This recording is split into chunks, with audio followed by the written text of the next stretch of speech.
siguientes al estallido social del 11 de julio y según las declaraciones de Joselín Sánchez, magistrado del Tribunal Supremo, fueron juzgadas en proceso sumario 67 personas. Solamente 23 tuvieron representación de un abogado. 45 de estas personas interpusieron apelación y solamente 11 recibieron un cambio de medida. Laritza, ¿cómo han transcurrido estos juicios? ¿Qué pruebas se han presentado? ¿Qué validez han tenido estas pruebas? Hay una diferencia entre las personas que fueron juzgadas en el proceso sumario y que tú mencionaste antes la cantidad, y las que todavía están en privación de libertad o fueron excarceladas o están esperando juicio, una investigación, bajo investigación. En cuanto a los primeros, todavía faltaba que los tribunales emitieran la sentencia de apelación, ¿no? Todavía en esos casos quedaría, por ejemplo, las personas inconformes establecer recurso de revisión, que es un recurso extraordinario. Se presenta ante el Tribunal Supremo, ante la Fiscalía General de la República y ante el Ministro de Justicia. Estas tres instituciones o estos tres funcionarios tendrían la atribución de presentar al tribunal la solicitud de revisión de la causa para que retrotraiga el proceso a las primeras fases de investigación, ¿no? Pero eso es algo que difícilmente suceda en Cuba. Sabemos cómo los tribunales no son independientes y que siempre van a actuar a favor de los procesos que se iniciaron contra los manifestantes de forma indebida, incluso podemos decir hasta fraudulentas, ¿no? Ese es con respecto a los que fueron sometidos al proceso sumario. Mencionaste que una buena parte, solo 23, no sé si fue esa la cifra, habían contado con representación letrada. Puedo insistir acá que, por ejemplo, a diferencia del proceso ordinario, cuando el caso está en el tribunal, están obligados, el propio tribunal está obligado a garantizar un abogado de oficio. O sea, si la persona no tiene recursos con qué contratar un abogado, el tribunal tiene que garantizarle un abogado, que por supuesto en este caso va a ser un abogado de bufete colectivo, que no es un abogado que sea totalmente independiente, pero igual lo necesita esa asistencia. En el caso de los procesos sumarios, las personas que no contaron con asistencia letrada no tuvieron esa oportunidad porque la ley no obliga al tribunal a garantizarle asistencia letrada durante el juicio, y tampoco estos abogados, aunque se contrataron, a los 23 que contrataron, tuvieron la oportunidad de estudiar con suficiente tiempo todo lo que había en el expediente de fase preparatoria para preparar de manera adecuada la defensa de sus clientes. Eso con respecto a los juicios. Lo que tengo entendido es que se hicieron las apelaciones, pero todavía el Tribunal Provincial no había emitido todas las sentencias de apelación, la forma escrita, para llegar, por ejemplo, que uno le permita hacer un análisis de qué pruebas tuvo en cuenta para determinar la culpabilidad de los manifestantes, ¿no? Eso sería muy importante y es posible de que incluso puedan negarse a dar copia de estos documentos que serían incluso evidencia en futuros procesos ante organismos internacionales. Con respecto a los que todavía están encarcelados, pues el proceso de investigación, ya lo habíamos, creo que, dicho en otro programa, es de 60 días, ya pasaron esos 2 meses, entonces prevemos que estas investigaciones continúen prórroga por lo menos 6 meses, incluso más, si la Fiscalía los autoriza o da otra prórroga para continuar los procesos. Bueno, en fin, eso es como que el panorama. Hasta el momento yo no he tenido constancia, y yo creo que así en el grupo, de que ya la Fiscalía esté presentando los casos al tribunal. Creo que la información sobre las posibles sanciones son las que obtienen el abogado, lo que esté en el expediente de fase preparatoria, pero conclusiones provisionales que se las tienen que notificar al abogado o a la persona, en el caso que no lo tenga contratada la misma persona, se la deberían notificar. Todavía no tenemos constancia de cuáles serían esas pruebas que estarían presentando contra los manifestantes. Es donde único uno puede saberlo, ¿no? A menos que el abogado trate de acceder al expediente y darle información a la familia, y creo que de ahí es de donde ha salido la información de las peticiones de 10 años, 8 años de privación de libertad y esos delitos de sedición y contra la seguridad del Estado, sabotaje incluso en algunos casos que están solicitándole a los manifestantes.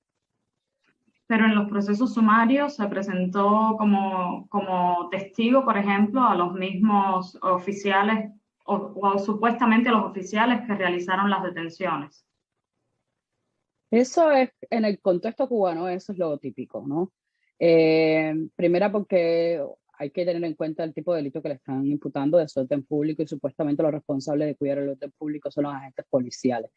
Y evidentemente que el tribunal ignora totalmente el hecho de que estos mismos oficiales ejercieron violencia contra los manifestantes de manera inadecuada y que lo que ellos estaban era impidiendo a los ciudadanos ejercer un derecho y no protegiendo el orden público. Por supuesto, el concepto de orden público que tienen en el contexto cubano es totalmente diferente a los que conocemos en otras partes y en los sistemas democráticos, ¿no? Por eso es también una forma de exculpar o no llevar los procesos contra estos funcionarios que, como quiera que sea, aunque no hubiesen ejercido violencia, hay un delito en el Código Penal que es para las personas o para los funcionarios públicos que impidan a los ciudadanos ejercer sus derechos fundamentales reconocidos en la Constitución, ¿no? Está penado en la ley penal. Sin embargo, contra ninguno de estos funcionarios se ejerció esa facultad. Y estamos hablando acá de un conflicto de interés.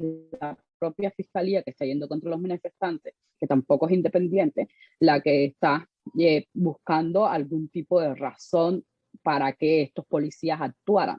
Sabemos que actuó por una orden de Díaz-Canel, ¿no? A través de los medios de comunicación, pero tienen que aparentar legalidad en todo este acto. Fíjate que una de las cosas es que a ninguno de los manifestantes le han imputado el delito de manifestación ilícita, por ponerte un ejemplo. A ninguno, solo es desorden público que no tiene nada que ver con lo que dice el delito, con lo que realmente sucedió el día 11, ¿no? Y es lógico que si los policías son los responsables de cuidar el orden público, para ellos, en su lógica, sean los que tengan que testificar. El problema es que en este tipo de juicio le impiden a la persona que no tiene contratada asistencia presentar pruebas de descargo. O sea, tú me estás acusando de esto y yo presento pruebas que puedan descartar esa acusación. Entonces, tampoco te dan tiempo para preparar la defensa, porque si yo te enjuicio de manera rápida, expedita, como es el procedimiento sumario, es imposible que tampoco me pueda preparar para defenderme, ¿no? Y otro punto también en esta parte del proceso sumario, y es que uno de los derechos que tienen los acusados se llama el principio de oportunidades, que tú puedas interrogar también a los testigos.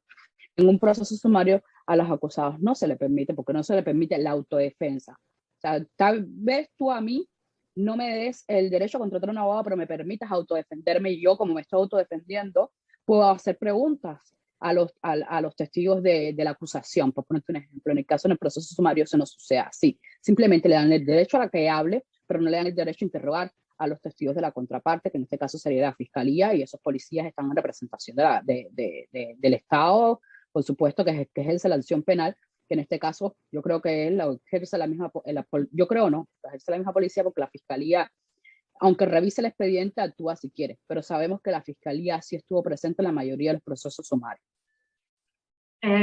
¿Estos procesos sumarios cumplen estándares internacionales? Mira, son delitos menores, eso es lo cierto. En los delitos menores se supone que los procedimientos puedan ser mucho más fáciles. Lo que no se justifica es que haciendo el procedimiento más fácil, tú violentes los derechos de los acusados. Esto de que no le garantiza un abogado de oficio, sabemos que hay muchísimas familias que no tienen recursos para contratar un abogado para garantizar.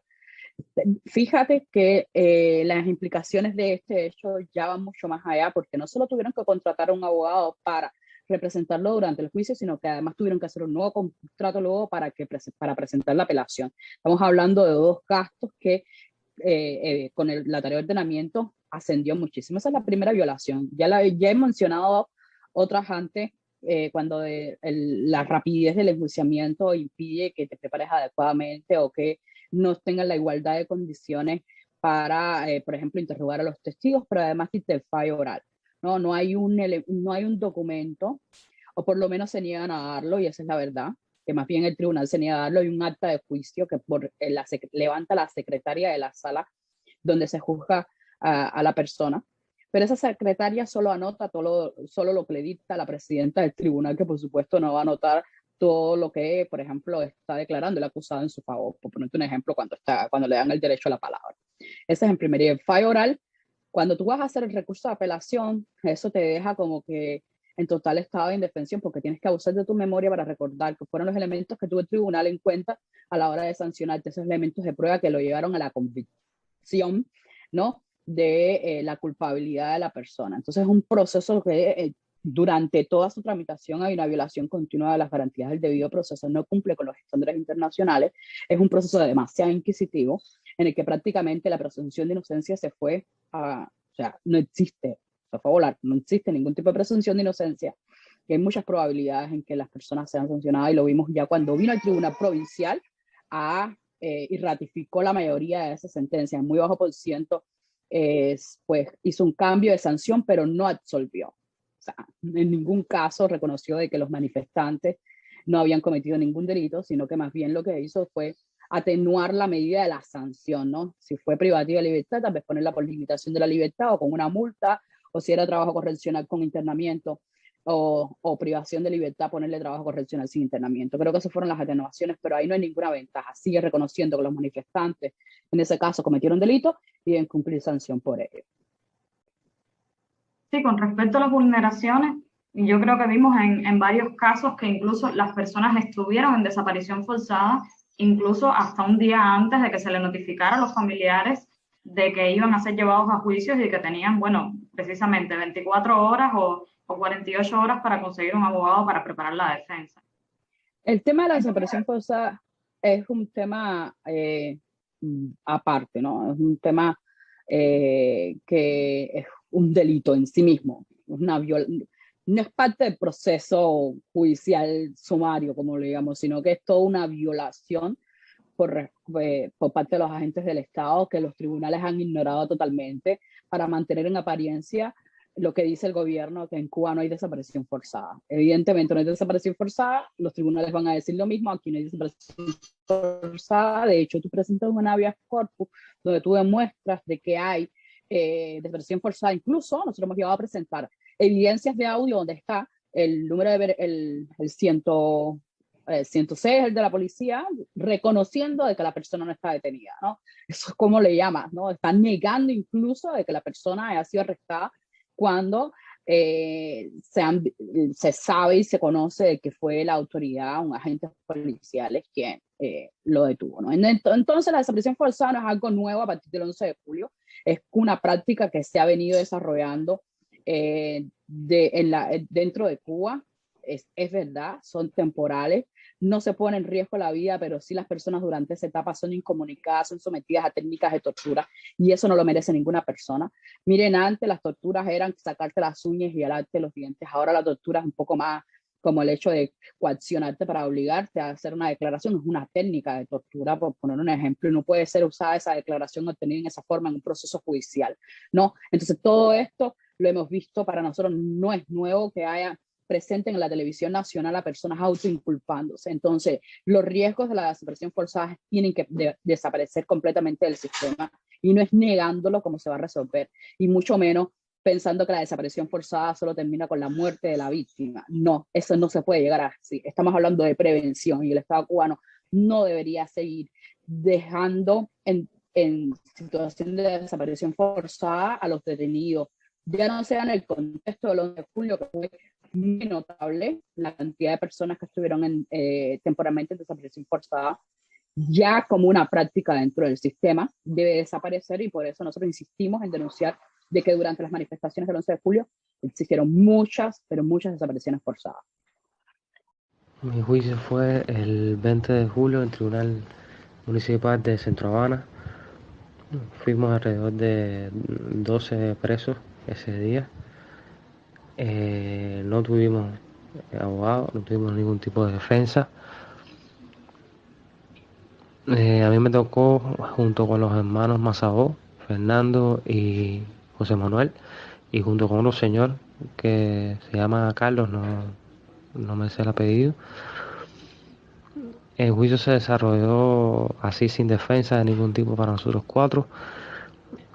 El fiscal, tomamos declaración primeramente, hablamos sobre los hechos que vimos cada uno por separado. El fiscal se mantuvo muy tranquilo al principio, pero después se desató súper agresivo, pidiéndonos la máxima pena para cada uno de nosotros. En el caso mío, me sacó la alteración de orden público que tuve cuando fui al Ministerio de Cultura el 27 de enero, que yo ni siquiera estuve ahí, no me dejaron ni pasar. y me metieron una multa de 30 pesos.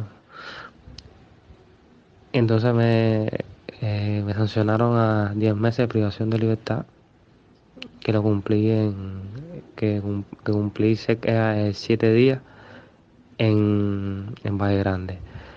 A mí fueron 10 meses, a los hermanos Mazabó también fueron 10 meses, al señor Carlos fueron 1 año, casi todas las condenas fueron de casi de 10 meses, 8 meses. A Ciel Pérez Machín echaron 1 año, igual que a Jackson Cantero Tess. Y al papá de Junior en Viralejo fue el único que le mandaron, creo que 1 año de prisión domiciliaria. Para ese primer juicio no le avisaron a ninguno de mis familiares para que lo presenciara. Yo no tuve ningún conocimiento sobre la fecha de el primer juicio. Para el día de la apelación, en prisión domiciliaria me encontraba. Fue el 18 de agosto en el Tribunal Provincial ahí frente al Capitolio. Pude ir como acompañante, en este caso fue mi hermano. Y cuando llegamos había una parafernalia de seguridad ahí, de policía, nos cacharon, tuvimos que dejar los celulares, en fin. Me tocó junto con los hermanos Mazabó, Fernando y José Manuel, que a ellos dos los trajeron de Valle Grande. Nos tocó el mismo fiscal, que por supuesto tuvo la misma posición del primer juicio, súper agresivo. También prestó declaración un testigo del Ministerio de Cien Altavoz, no recuerdo el grado que tenía, que dijo que ninguno de los que todos los que habían sido apresados ese día, el 11 de julio, por la policía, era porque habían cometido algún delito, habían atentado contra la autoridad, tirado piedras, habían cometido desacato, en fin. Cosa que no es cierta porque soy testigo de que conocía a muchas personas que fueron presas arbitrariamente y no estaban siendo parte de las protestas. En el caso mío, mi sanción fue modificada a 10 meses de libertad limitada y una multa de 6.000 pesos. Esa modificación fue una de las pocas que se dio ese día y el día anterior, los días anteriores. Para los hermanos Mazabó no corrieron con la misma suerte, a pesar de que el abogado se batió a capa de espada ahí defendiéndolo y gritando todos los hechos. Ellos se les ratificó la condena. Eso a pesar de que el hermano mayor Fernando tiene una niña pequeña y José Manuel incluso trabajaba como asistente social, llevándole la comida a los viejitos. Nada de eso se tuvo en cuenta. La jueza en algunos momentos sí paró en seco al fiscal cuando se excedía en sus preguntas y era muy incisivo en que le diéramos la respuesta a eso. Sí lo paró un par de veces. Pero igual también los jueces ledos que estaban al lado de ella estaban como que perdidos, no la veía así como que estaban realmente conectados con lo que estaba pasando en ese momento.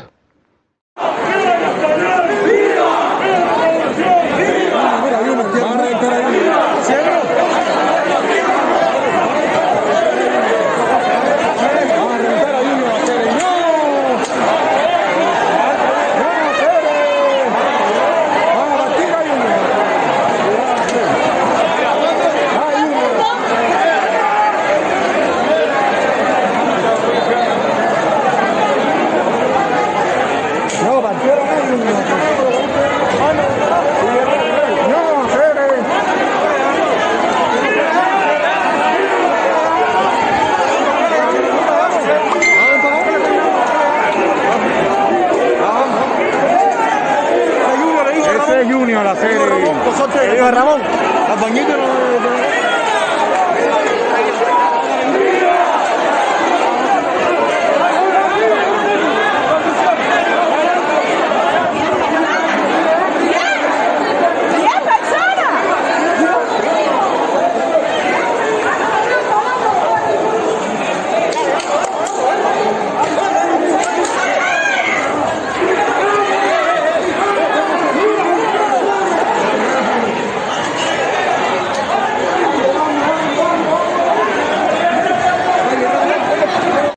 viejitos, Ceres.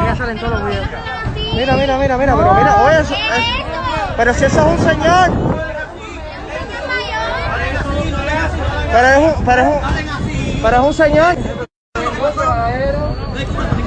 La prensa oficial ha declarado que las personas que han sido enjuiciadas o que están en un proceso penal han sido violentas o han atentado contra la autoridad.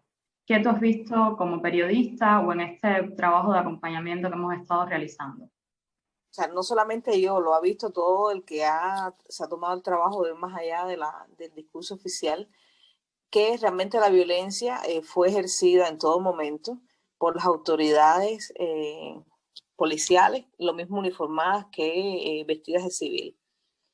Creo que otra de las muestras que pone un poco en entredicho esta declaración oficial es que justo son esos los que no permiten ver por los familiares. Yo creo que hay mucha... lo que hemos visto, ¿no? De lo que nos damos cuenta es que los familiares tienen sus dudas incluso por la situación de salud. También nos han llegado muchísimos reportes de estas personas que están queriendo enjuiciar por estos supuestos hechos violentos, de golpizas en las cárceles, de golpizas. O sea, estoy pensando, por ejemplo, en Osaín de Cárdenas, que el hijo nos llamó alteradísimo, diciéndonos que estaba vomitando sangre, que lo más probable era que tuviera una crisis de úlcera, pero también podía caber la posibilidad de que el vómito de sangre hubiese sido por las golpizas que estaban. Vimos cómo Osain desde su balcón estaba manifestándose sin agredir a nadie, y cómo lo que esperaba debajo eran tropas antimotines contra un solo hombre y un micrófono. Entonces, una de las cosas que preocupa muchísimo a las familias con las que he conversado, con las que he podido conversar, es justo eso, que no los dejan ver a sus familiares y que temen que justo no los dejen ver porque estén convalecientes de algún tipo de golpiza extrema, porque estén convalecientes de alguna enfermedad. O sea, ahora mismo COVID está dando que hacer fuera de las prisiones. No quiero imaginarme en las prisiones donde hay una superpoblación y un hacinamiento, porque no es que lo haya vivido, es que los testimonios están ahí de los que han sido escarcelados. En ese caso está también Luis Manuel Otero Alcántara, que aprovecharon toda esta situación para encarcelarlo y comenzar el encauzamiento. Y su obra justo se basa en la intervención de espacios públicos, y está sufriendo justo la suerte de muchos otros cubanos que han salido miles. O sea, nosotros tenemos 1000 y tanto, pero estoy convencida que son muchos más. Está corriendo exactamente la misma suerte del resto del pueblo, que es lo que siempre le ha planteado, ¿no? O sea, yo estoy aquí, mi obra va en función de esto, porque aquella madre no tiene comida, porque aquel niño no tiene juguetes, porque mi hermano panadero no puede seguir viviendo en esas malas condiciones. Y claro que es su caso, corre la misma suerte, pero también tenemos que tener en cuenta de que su situación de alguna manera se puede agravar por el activismo y por el artivismo que lleva ejerciendo durante tanto tiempo. Ahora mismo, justo antes, casualmente, yo no creo en las casualidades con materia de política y represión, el día antes lo habían aislado por un supuesto COVID. O sea, Claudia Yenluí denunció que una llamada anónima desde la prisión le alertaba de que no había dado positivo realmente al COVID, que no tenía COVID, y sin embargo había sido aislado. Esto nos preocupa muchísimo porque ya hemos vivido otras situaciones relacionadas con el sistema de salud cubano y la represión con respecto a Luis Manuel. O sea, en mayo reciente vivimos un secuestro, porque todos lo sufrimos de alguna manera, en el Calixto García, bajo una supuesta recuperación de una huelga de hambre que sabemos que estaba haciendo, pero que la oficialidad la estuvo negando todo el tiempo. Otros líderes de grupos opositores también aprovecharon para privarlos de su libertad en esta situación. José Daniel Ferrer, pero también Félix Navarro, que por su avanzada edad también es un grupo de riesgo, específicamente con con el En COVID. el caso de Félix Navarro, una de las cosas que más me preocupa no solamente es que estén en edad de riesgo frente al COVID, sino también que es uno sobre los que puede también recaer toda la fuerza de la represiva. Primero porque Félix Navarro es de los 75, que decidió quedarse y seguir la lucha. O sea, creo que todos sabemos que cada vez que hay una detención, cada vez que hay algún tipo de acoso, sentimos la voz de Félix Navarro preocupándose por nosotros. Y yo creo que lo consecuente es que seamos recíprocos, ¿no? Y que nos preocupemos y nos ocupemos del caso de Félix Navarro. Y en el caso de José Daniel es otro que también ha estado desde otra postura violentando estos límites de la represión y del régimen totalitario. Y es sobre otra persona sobre la que puede también caer, bueno, ya también lo vivimos el año antepasado, donde llegaron a acusarlo incluso de tentativa de asesinato. O sea que son tres personas muy visibles, pero que también se han mantenido durante mucho tiempo en situación de vulnerabilidad. Y por favor, bueno, no son los únicos activistas que están en esa situación, ¿no? Se me ocurre ahora mismo el caso de las hermanas María Cristina y Angélica Garrido, que el esposo de una de ellas me dice que Angélica, si mal no recuerdo, no es activista, sin embargo, está sufriendo las mismas consecuencias de su hermana María Cristina. O sea, en su pueblo todo el mundo ha sido liberado, menos ellas dos. Ahí, bueno, no estamos hablando del tema, pero es inevitable hablar del sesgo de género que hay. En el caso, por ejemplo, de Lisandra Góngora, que también es activista y que sobre ella se han ensañado muchísimo. Yo creo que los activistas están como en un foco, venían estando en un foco ahí constante. Y a eso se le suman además los que ya habían sido encarcelados y que venían haciendo activismo, como Esteban Rodríguez, como Tailen, como otros casos, otros activistas como Yuri, periodista además independiente, que ahora mismo está enfermo en prisión y que no se le ha podido llevar las medicinas, ni siquiera a veces, ni siquiera hemos podido comprar las medicinas o han podido comprar las medicinas, porque aunque yo no lo diga en las redes, también cuando veo ese tipo de anuncios uno siempre se pone en función de eso. Es un estado de desasosiego para todos los cubanos que participaron en algún momento, y pienso que para los que no participaron también, pero sobre todo dentro de eso para los activistas que ya vienen años haciendo activismo y que creo que de alguna manera se han sentido relegados ante esta avalancha de personas en la misma situación. Volviendo al sesgo de género, no es el tema principal del programa de hoy, pero sí hemos visto que algunas de las personas que fueron llevadas a juicio sumario fueron detenidas precisamente, como es el caso de Dashiell Alfonso, por intentar impedir un arresto violento o alguna forma de violencia desde los agentes del orden hacia mujeres. ¿Has visto otros casos similares? Sí, tengo otro caso que el nombre siempre se me escapa porque son muchos nombres, que también pretenden juzgarlo a en una primera instancia estuvieron pidiéndole 15 años de privación de libertad. Y su narrativa también va por ahí, o sea, es no solamente ya, digamos, contra las mujeres, o sea, por defender a una mujer de un grupo violento, ¿no? El caso, la narrativa que hace Leonardo Romero Negrín, también él va en auxilio de un alumno de él. O sea, cómo la solidaridad de repente se puede volver un delito.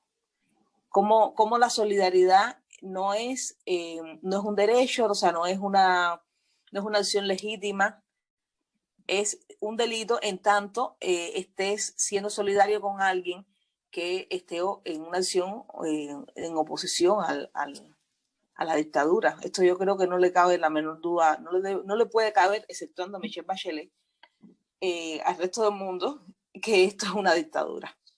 Sí, el caso de Yanay Solaya también, tenemos video de cómo ella interviene en una detención y fue también condenada a varios meses de privación de libertad en juicio sumario. Yeralis del Cueto, que su familia no ha querido hablar al respecto, pero fue fue detenida porque se mete en la patrulla para impedir la detención de su padre, y ella y su tía siguen en el Guatao, mientras su padre y el esposo de su tía pues están libres.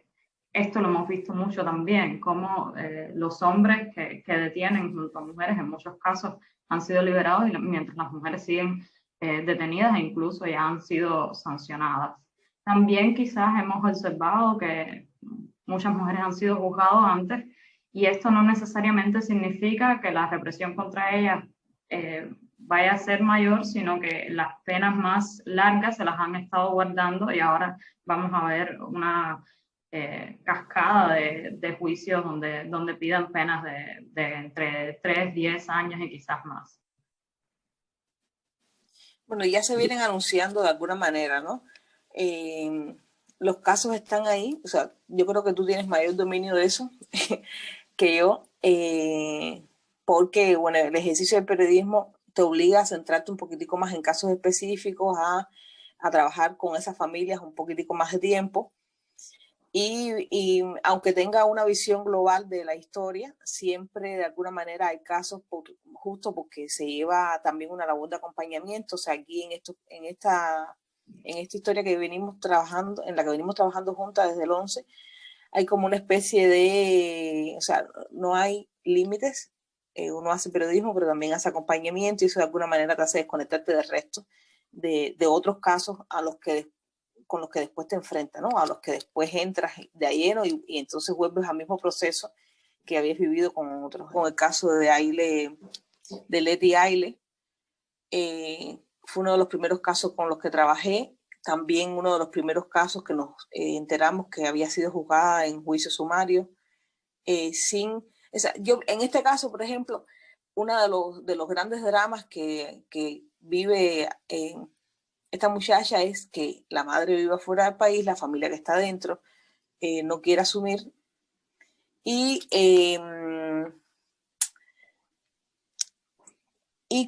dónde queda la defensa de ella, dónde queda el resguardo de sus hijas, ¿no? Tiene 3 hijas, una de 2 años incluso.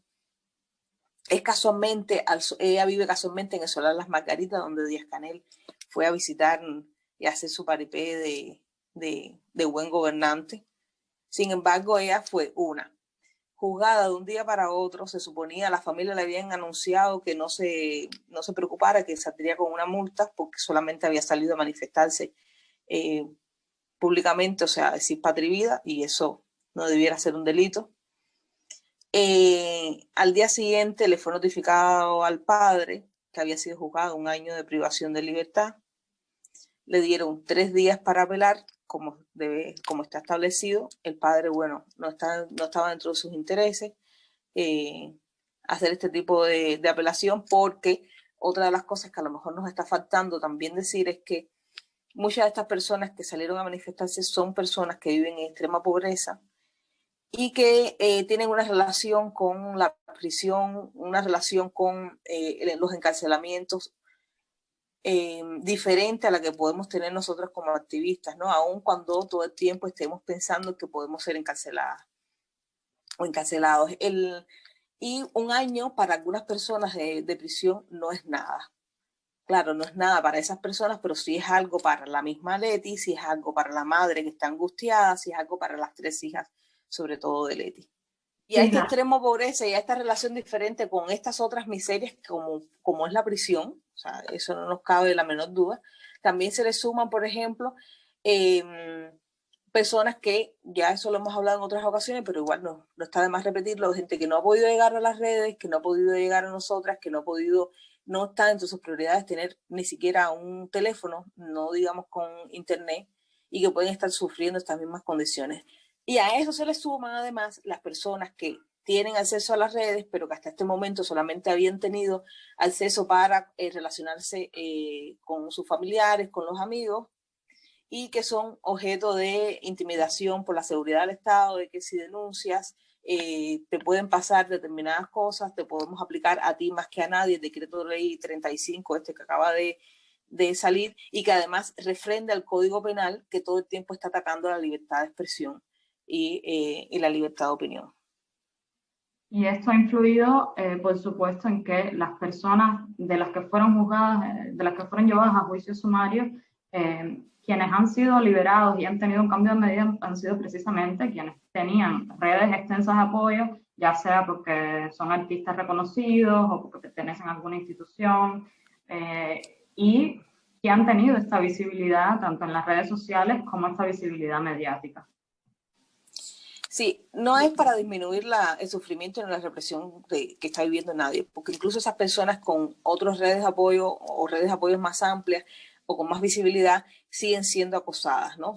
Cada cierto tiempo las siguen citando, las siguen intimidando, no basta con haber pagado, como en el caso de Ángelo, una multa astronómica para el poder adquisitivo del cubano de la media. No basta con eso, sino, siguen siendo acosados constantemente. Pero la realidad también indica es que hay varios niveles o varios matices dentro de ese nivel represivo, dentro de ese nivel de vivencia con respecto al horror que vivimos y que mucha gente vira el rostro, pero la realidad está ahí. O sea, cuando llegas a una cola y te encuentras a dos boinas negras o que los que se dedican a organizar estas colas son militares, entonces ahí te das cuenta de que sí estamos militarizados, aunque ya hayan quitado los camiones de boinas negras del Parque Central. Y esos niveles de horror se viven de distinta manera. O sea, las personas que por lo general tienen estos niveles de apoyo, estas redes de apoyo, tienen mayor poder adquisitivo y por tanto y demás, menos necesidad de entrar a una cola, menos necesidad de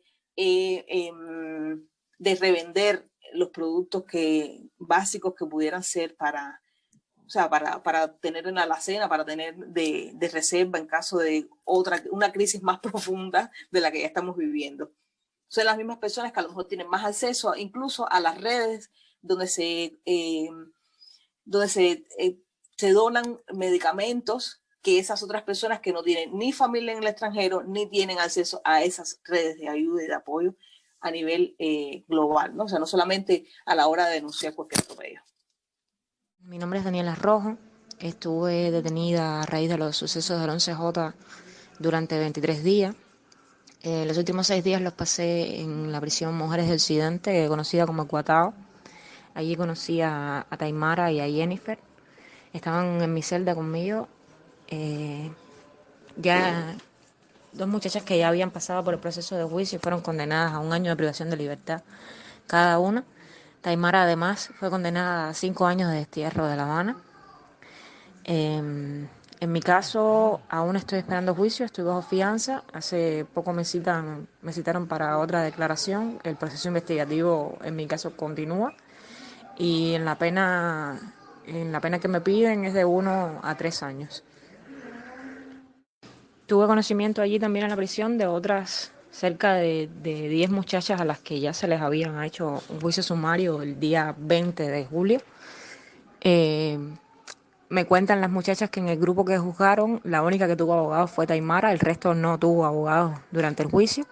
Y todos fueron condenados apenas entre 8, 10 meses y 1 año de privación de libertad. ¿Puedes hablar un poco del tema del acceso a la justicia gratuita, es decir, el derecho a la justicia, a tener representación letrada, a un abogado de oficio? ¿Cómo funciona este tema? Si uno no tiene recursos, puede solicitarle a bufetes colectivos, que es la única organización de abogados que puede representar a los ciudadanos ante un tribunal, puede pedirle que los representen de manera gratuita. Las personas no saben mucho de eso y no creo que hagan uso de ese derecho. Creo que el bufete colectivo determina según la información que le piden a esta persona si puede o no pagar. Lo cierto es que si no tienes dinero, entonces el tribunal, en el momento en el que la fiscalía presenta la acusación, le notifica al acusado y le dice que le da un término para que contrate un abogado y para que lo defienda, y en caso de que en ese término no se presente el abogado contratado, el tribunal le pone 1 de oficio. No sé si ahí se entiende. Ahora, que vayas y tú digas que no tienes dinero y consigas eso está muy difícil. O sea, tiene que hacer una valoración por parte del bufete colectivo de que te den los servicios de manera gratuita, ¿no? Eso es apartando la realidad lo que en la práctica sucede, que sabemos que los abogados, cuando tú lo contratas, aún pagándoles, tienes que garantizarle transporte y todas esas cosas para que puedan hacer sus gestiones. Y lo otro es que durante esto, el que el tribunal garantiza abogado de oficio no es desde el principio del proceso, lo garantiza cuando la fiscalía presentó la acusación al tribunal, y entre la detención y ese momento pueden pasar varios meses en el que tú no tienes conocimiento de cuáles son las pruebas que tienen en tu contra, si tú no tienes un abogado contratado, no tienes conocimiento de cuál es la imputación clara, porque incluso en principio empezaron a imputar desorden público, instigación a delinquir y un menú de delitos, por decirlo así de alguna forma, y luego en este tiempo cambiaron, por ejemplo, a un solo delito para aplicar, por ejemplo, el 8.3, que vimos en una época en que en varias localidades y provincias empezaron a citar a varios manifestantes que habían sido escarcelados para aplicarle de manera masiva el 8.3, que es una facultad que tiene la policía para aplicar directamente la ley convirtiéndolos en jueces, ¿no? Entonces eso es así. No hay un sistema de defensa al cual puedan recurrir los individuos para, en caso de no tener recursos, especialmente en este contexto de la pandemia, donde muchas familias han disminuido sus ingresos, incluso otras no tienen ni siquiera ingresos porque las restricciones a la movilidad y todo, los cierres de los centros de trabajo, los trabajadores por cuenta propia han tenido que cerrar sus negocios, pues las familias se han visto muy afectadas. En este caso, que no le hayan garantizado a un abogado o una asistencia desde el principio del proceso a aquellos que aún todavía no lo tienen contratado es una violación grave de las garantías del debido proceso. Tenemos el caso, por ejemplo, de Taimara Samón, que además de haber sido condenada a 1 año de privación de libertad, fue sentenciada a 5 años de destierro. Ella es madre de un niño de 4 años y está actualmente en Enguatao. ¿Qué tan común es esta sentencia en Cuba, esta medida? Es una sanción que está prevista en el Código Penal y estuvo en desuso hasta que empezó el tema de los coleros, la persecución contra los coleros. No sé si recuerdas esa etapa del año pasado en el que se le achacaron a un grupo poblacional que todos los problemas de desabastecimiento de las tiendas, ¿no? No es una sanción que se aplique de manera asidua, ¿no? Está en el Código Penal, pero prácticamente podríamos decir que estuvo en desuso. Y luego la sanción consiste en evitar de que una persona regrese a una provincia, ¿no? La sancionan en Ciudad de La Habana, por poner un ejemplo, y la sanción consiste en que tienes que regresar a tu provincia de residencia y no puedes volver a visitar La Habana en 4 años. Sí, luego esa es parte de la sanción, que incluso esa sanción excede a la principal, que es la privación de la libertad, me dijiste, ¿verdad? Sí. Y son por 4 años, ¿no? Y está prevista incluso en el Código Penal que puede durar hasta 10 años, ¿no? Es una sanción totalmente arbitraria porque es un derecho incluso que no admite restricciones, que tú tengas libre movimiento por tu país, ¿no? No es que es como si Ciudad de La Habana fuera un país y Guantánamo fuera otro, ¿no? Te destierro de aquí, y eso no lo vemos solo con esta sanción en el Código Penal, sino que también se aplica de manera administrativa con el decreto 217 cuando han expulsado, deportados, la palabra que se utiliza en ese término, deportado a las personas que están en Ciudad de La Habana en una situación, se dice irregular porque tú dentro de tu país no tienes nunca una situación irregular, sino que no tienes reconocida la residencia en ese país, y te deporta para tu provincia de residencia. Eso como que es una violación de los derechos fundamentales, porque tú tienes la libertad, o deberías tener la libertad de moverte en el país del que tú eres de origen, en tu país donde tú eres nacional, y moverte libremente por el país, escoger libremente tu residencia. No puede ser donde las autoridades te digan ahora tú no vas a entrar acá porque tú representas un peligro para la Ciudad de La Habana, ¿no? No tiene ningún tipo de razón de ser, y mucho menos que le impongan este tipo de sanción solo porque participó en las protestas del 11 de julio. ¿Qué casos están en manos de la Fiscalía Militar? Tenemos información, son los casos que en los lugares donde durante las manifestaciones se rompieron tiendas, los cristales, se llevaron productos dentro de la tienda. También tengo conocimiento de que en los casos en los que de las patrullas, sabes que se volcaron patrullas, se lanzaron piedras a las patrullas, también podría estar siendo incluido dentro de los casos que está atendiendo la Fiscalía Militar. Entonces, en estos casos, la jurisdicción militar interviene por una ficción jurídica porque lo que está establecido en la ley no le permitiría juzgar a civiles en estas condiciones. ¿Por qué?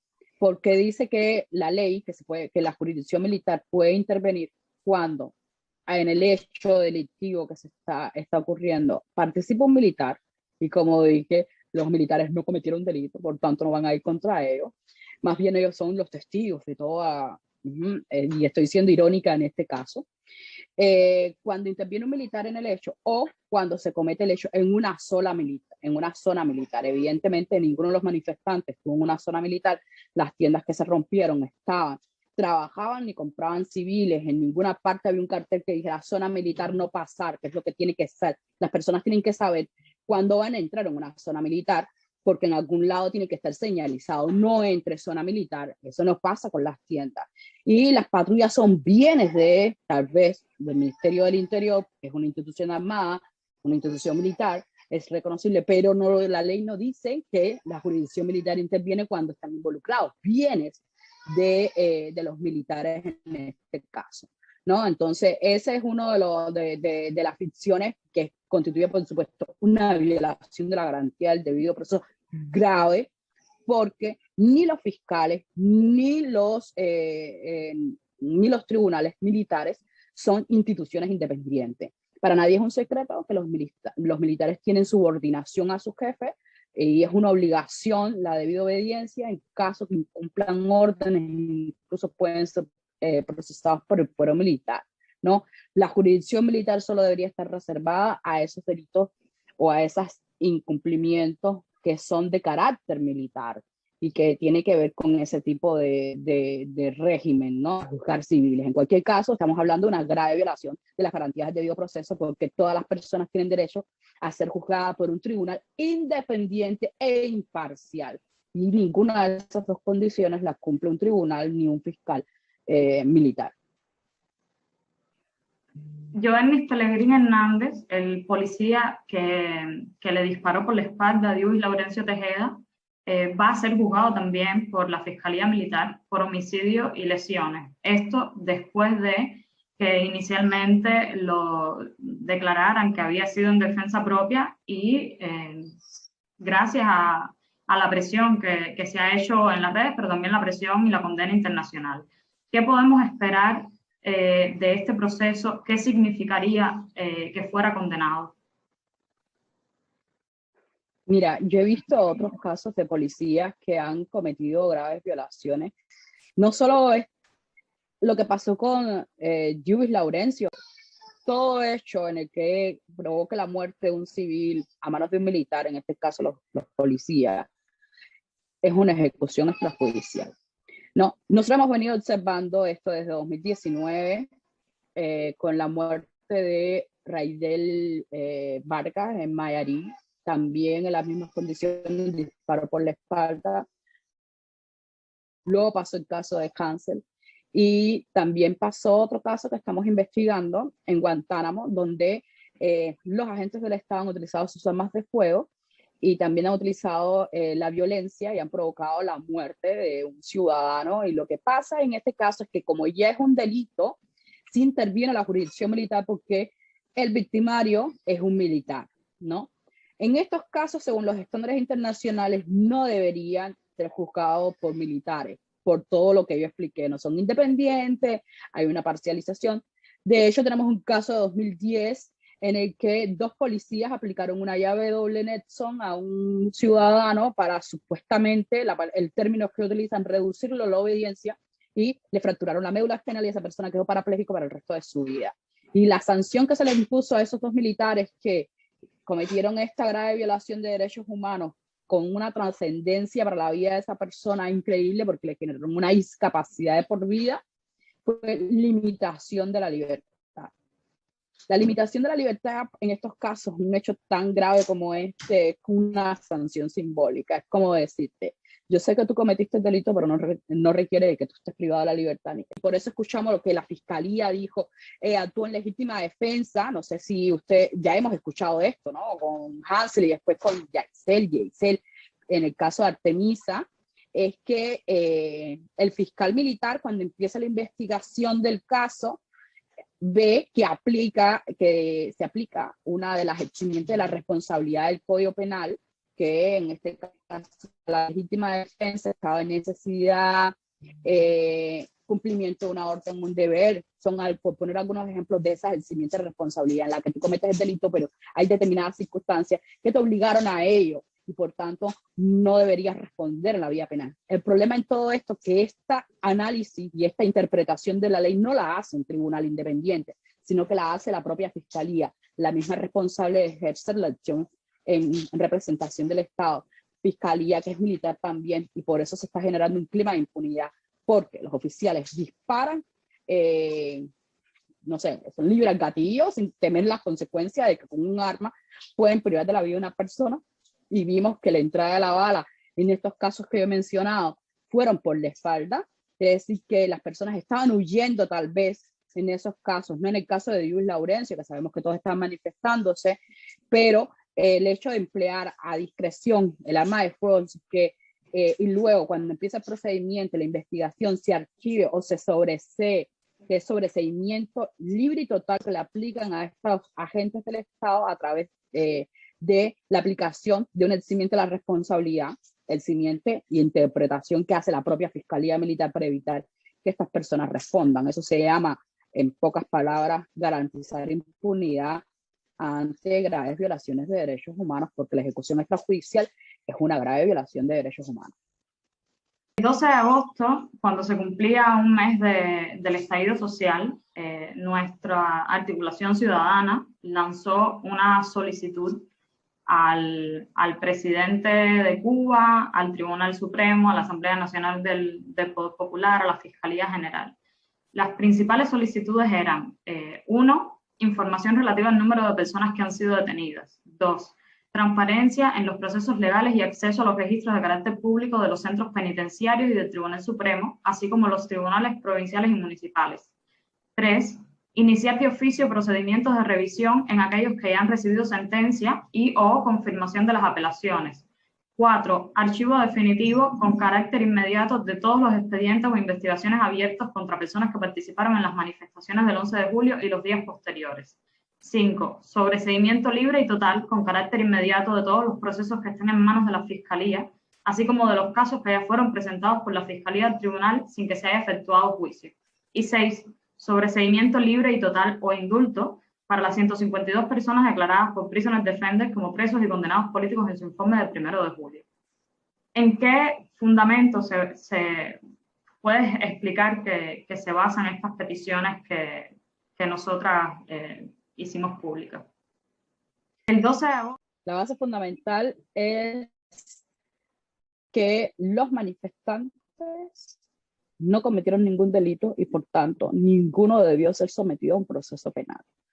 Ni de sumario, ni ahora en detención, ni en proceso de investigación.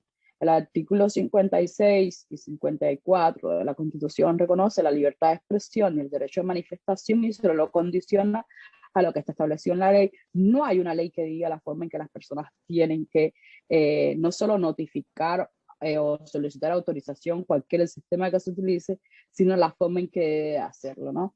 Y ya sabemos que, como mismo el 11 de julio se hizo estas manifestaciones, las personas participaron y salieron a exigir libertad, días después, el 17, Díaz-Canel también convocó a una manifestación y no le pasó absolutamente nada por hacerlo. Entonces, la ley no debe hacer distinción entre quienes están a favor o no están a favor. Nosotros no debiéramos permitir que nuestras normas se apliquen de manera discriminatoria y de manera selectiva en base a la opinión política. Por eso es la base de nuestras peticiones. Si tú buscas a los otros tampoco los puedes juzgar. Si los que fueron, respondieron al llamado de Díaz-Canel, técnicamente, participaron también en las manifestaciones del 11 de julio y contra ninguno de ellos se ha ejercido la acción penal. La Fiscalía no ha ejercido ninguna acción penal contra esas personas, ¿no? ¿Por qué? Porque no estaban cometiendo ningún delito. Si estuvieran violando la legislación, se le estuviera imputando manifestaciones ilícitas. A ningún manifestante se le está imputando manifestaciones ilícitas. Entonces, ¿cuál es el gran delito de ellos? Haber salido a protestar en contra de lo que estaban, de lo que el gobierno ha establecido, ¿no? Las políticas del gobierno, existiendo libertad, medicamentos para sus familiares, la situación crítica que hay en el país desde el punto de vista económico, social, incluso político. Entonces, no cometieron ningún delito. En base a esto, las personas, primero, tienen que ser liberadas. Eso es indudable, una de las primeras. Las que están presas, privadas de la libertad, tienen que ser liberadas.